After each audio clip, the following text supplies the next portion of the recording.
programa contigo, una experiencia de crecimiento y amor, una experiencia de encuentro, claro que sí. Estamos reflexionando acerca de los encuentros con Jesucristo, de cuáles son los encuentros que debemos tener. De ello venimos. Habíamos hablado de los encuentros a través de los sacramentos. Ahora vamos a hablar de otro encuentro privilegiado con Jesús. Es el encuentro a través de la palabra. La palabra de Dios, queridos amigos y hermanos, es fundamento de la fe de nuestros pueblos, de la fe judía, de la fe cristiana, de la fe católica. Es fundamento de nuestra fe. La palabra de Dios nos lleva precisamente a esa experiencia en la cual en el tiempo y en la historia nos encontramos con un acontecer. Porque la palabra de Dios siempre involucra una historia, ante todo de salvación. Está narrando los acontecimientos por los cuales muchos personajes de la historia vivieron sus propias realidades, pero también unas realidades muy similares a las mías. Cada vez que tú lees la palabra de Dios, en ella lo grato y lo rico es que encuentras personajes que se parecen mucho a ti. ¿Quién no, muchas veces al leer la palabra de Dios, se ha sentido el Job de la historia? Con todas las penas, las pruebas, los sufrimientos. Y la gente le dice a uno, ay padre, estoy como Job. O cuántas veces hay personas que se han sentido no solamente el Job, sino como el Daniel en la jaula de los leones. Dice, padre, estoy acechado. Me encuentro en situaciones supremamente difíciles donde me acechan los demás. Muchos otros se han sentido como los 3 jóvenes que cantaban en la fosa de fuego de Nabucodonosor, haciendo el cántico de ellos, el cántico de los jóvenes.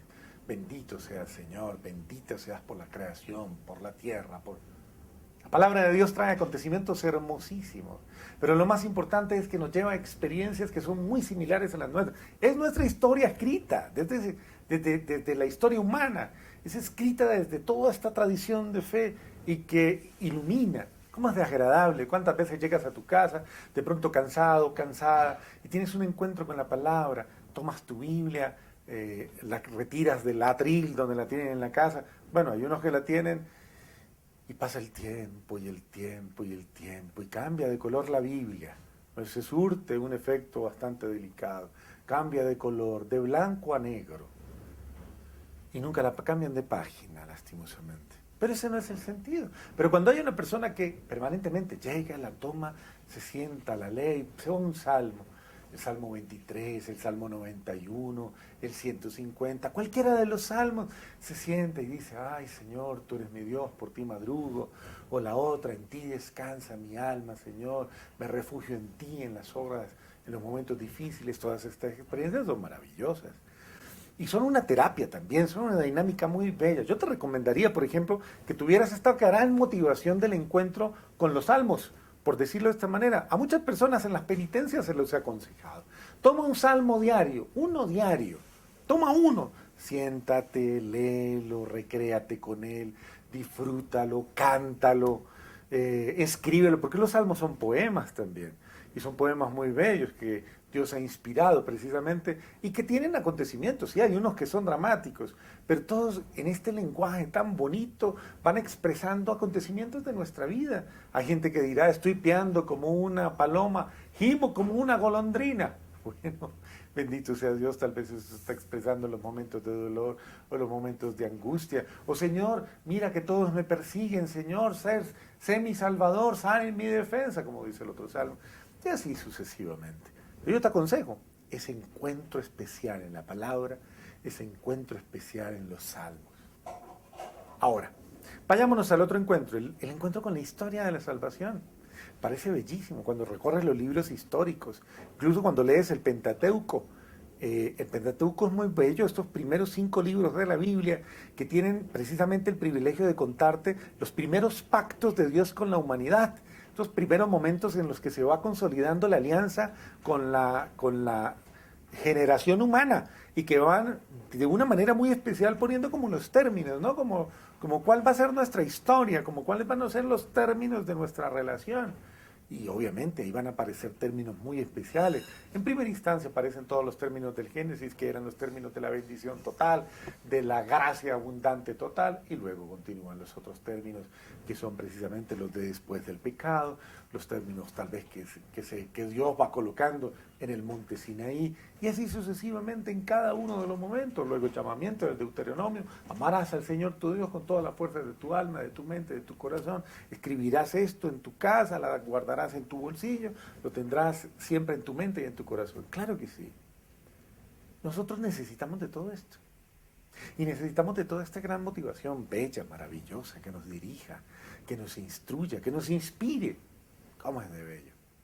Pasemos a otro lugar de encuentro dentro de la palabra de Dios. Observemos, por ejemplo, hay gente que va a los libros sapiensales. Estos libros, que son también de carácter poético, traen máximas que muchas veces iluminan nuestro ser. Vamos al libro de Eclesiástico, al Eclesiastés, o a la Sabiduría, o al mismo Cantar de los Cantares. Cada uno de ellos encierra toda esa meditación humana, todas esas paradojas de la vida humana, todas esas inquietudes que subyacen en nosotros, pero que es importante reflexionarlas. Una palabra de Dios para cada día alimenta el alma, es delicioso alimento que de verdad nutre el corazón y nutre las actitudes, porque si uno se guía por ellas, pues es mucho más importante, ¿no? Porque hay gente que es muy especial. Uno se la encuentra y uno dice: yo creo en la palabra del Señor, Padre, pero la practico. Es decir, el Señor ha dicho palabras como estas: cuando estén 2 o 3 reunidos en mi nombre, yo estoy en medio de ellos. Señor, Padre, yo creo que cuando me reúno con mi familia a orar, Él está ahí. Cosas como, tan bonitas como esas, ¿no? Señor, hemos creído, Padre, muchas veces que el Señor nos ha dicho: no se preocupen por las cosas materiales, sino por las cosas de arriba. Muchas veces se me ha dado que no me entra nada, Padre, para sostener a mi familia, y en los momentos de más desesperación ha llegado una persona y me ha dicho, un amigo, una amiga: mire, le pago esta platica que yo le debía, mire, aquí me sobró esto en la casa, tengo toda esta comidita, tantas cosas tan bellas. Y uno dice: ¿cómo funciona eso? ¿Quién le dijo a ella que yo tenía hambre? ¿Quién le dijo a él que me pagara pronto? ¿Cómo funciona todo eso? Funciona con la intervención de Dios. Funciona con el amor de Dios, con la presencia de Dios, que dirige mi vida, que me escucha, que me acompaña, que precisamente me ilumina. Ese es otro momento de encuentro con Dios. Y me parece que es importante que solo lo que tú decides experimentar, te das cuenta si es verdad. Por eso te digo, pon a prueba la palabra de Dios y verás que no te falla.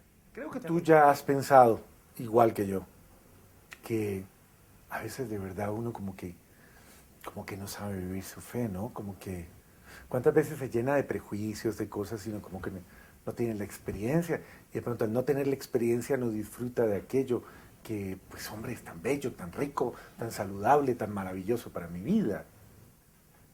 El contacto con la palabra, lugar de encuentro, la palabra de Dios, lugar de encuentro, creo que es privilegiado.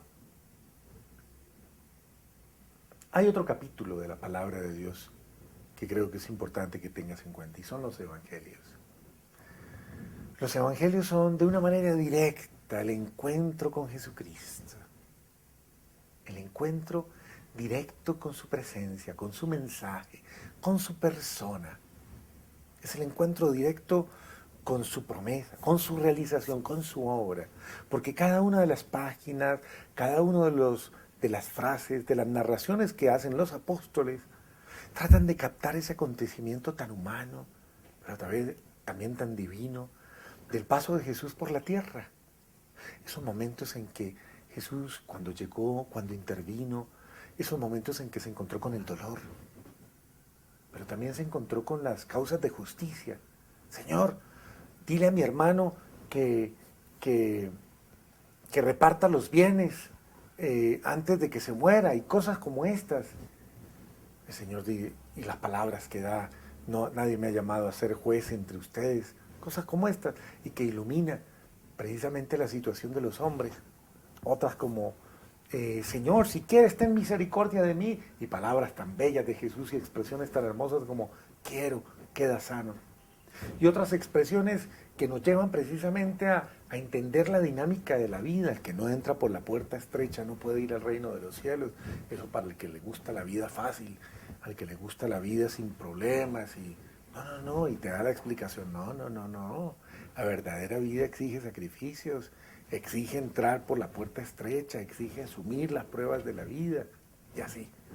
La otra palabra que en un momento dado puede darse es esta palabra que dice, mira que estoy a la puerta y llamo, como lo va a decir el libro del Apocalipsis, precisamente, si oyes mi voz y me abres, entraré a ti, cenaré contigo y tú conmigo, que son palabras bellísimas. La otra, yo soy el buen pastor y el buen pastor ama a sus ovejas.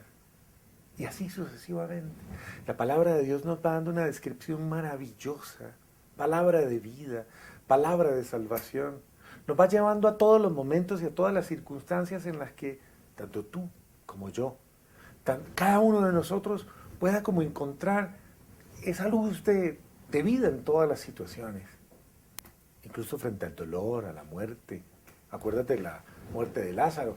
Marta sale y saluda a Jesús, igual que su hermana María, y le dice, Señor, si hubieras estado aquí, mi hermano no hubiera muerto. Y Jesús le dice, ¿no sabes tú que yo soy la resurrección y la vida? El que cree en mí, aunque haya muerto, vivirá. Eso da a entender que el que está ahí no es un cadáver en el sentido literal de las palabras, sino una experiencia transitoria hacia la vida eterna. Detalles como esos, de encontrar en la palabra esa transmisión precisamente de la fe en Cristo, de la visión de la vida desde Cristo, amados los unos a los otros como yo os he amado. Eso nos lleva precisamente al amor fraterno, a la entrega mutua.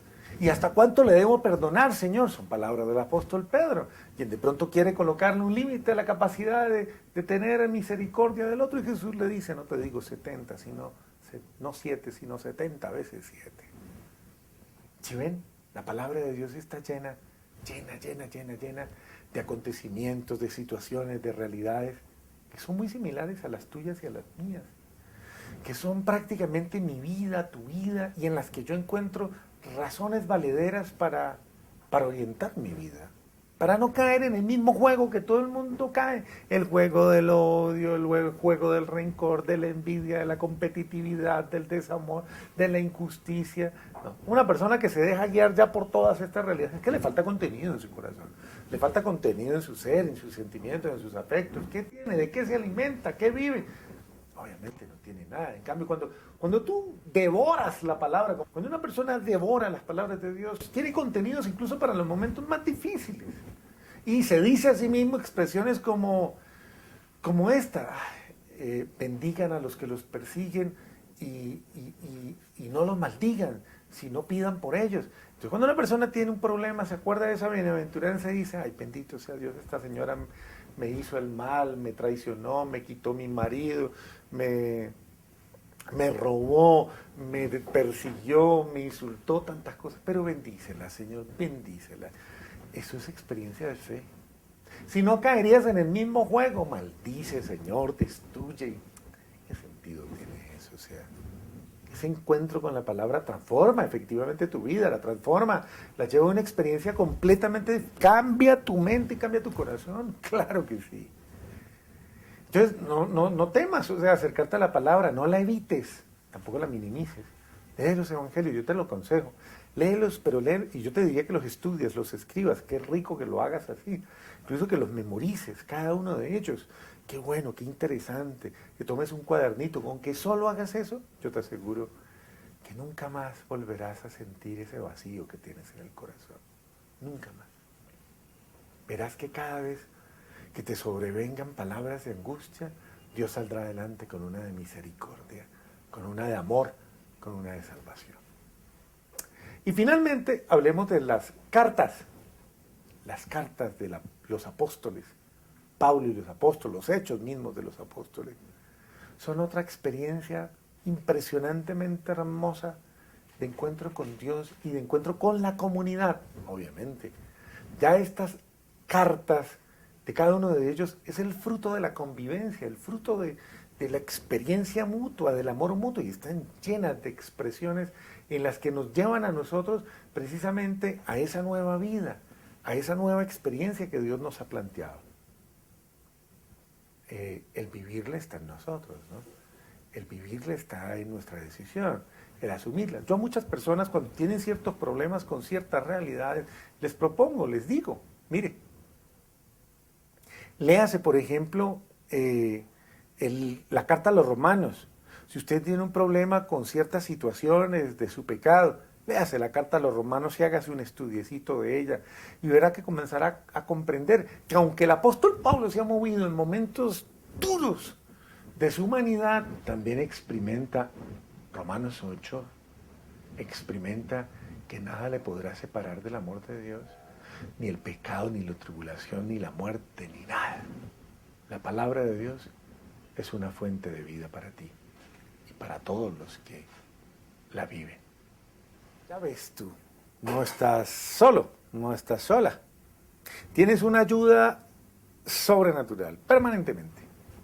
Tu fe no es una fe inválida, tu fe es una fe rica, riquísima, muy nutrida, llena de elementos maravillosos que van encendiendo tu corazón y van encendiendo tu vida. Además de la palabra de Dios, que es un nutriente maravilloso, hay otro nutriente que me gustaría que reflexionáramos hoy. Otro lugar de encuentro con Dios, otra experiencia maravillosa de renovación de nuestra vida, que se llama precisamente la oración. La oración corresponde precisamente a esa dimensión de la intimidad entre los seres humanos. Primero que todo sabemos que es una actitud dialogal y sabemos que es un principio de la comunicación, está en escuchar y después hablar. Aprender a escuchar creo que es uno de los retos más grandes que tenemos cada uno de nosotros. Aprender a escucharnos a nosotros mismos, pero también aprender a escuchar a Dios y aprender a escuchar al otro.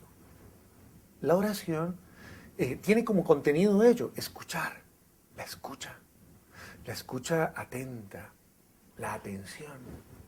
A usted le gusta que le presten atención, ¿cierto? Usted de hecho se pone molesta cuando usted está hablando con él o con ella, no quita la cara del computador, o de pronto está metido en el televisor y no lo contesta, y entonces le responde, Entonces usted se molesta porque usted dice, pero bueno, es hora que me responda. Oiga, présteme atención, pero míreme al menos.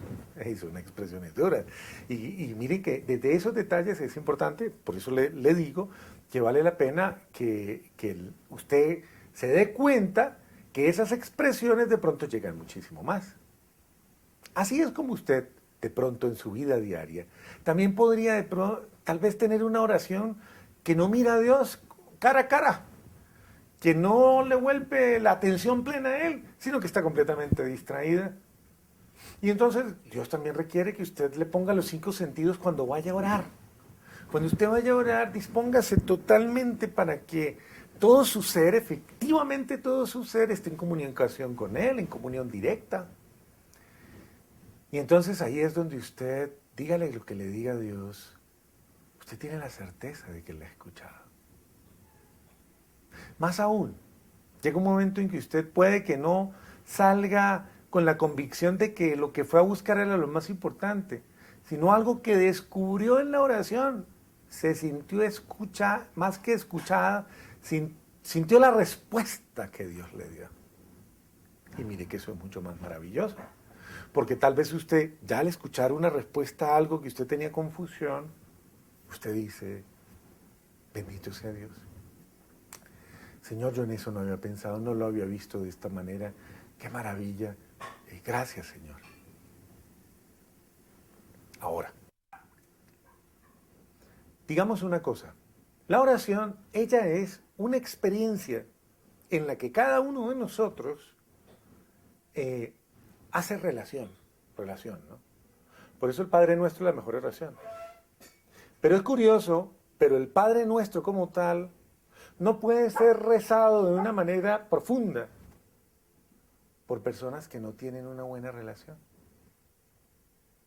Porque todo el Padre Nuestro es relacional.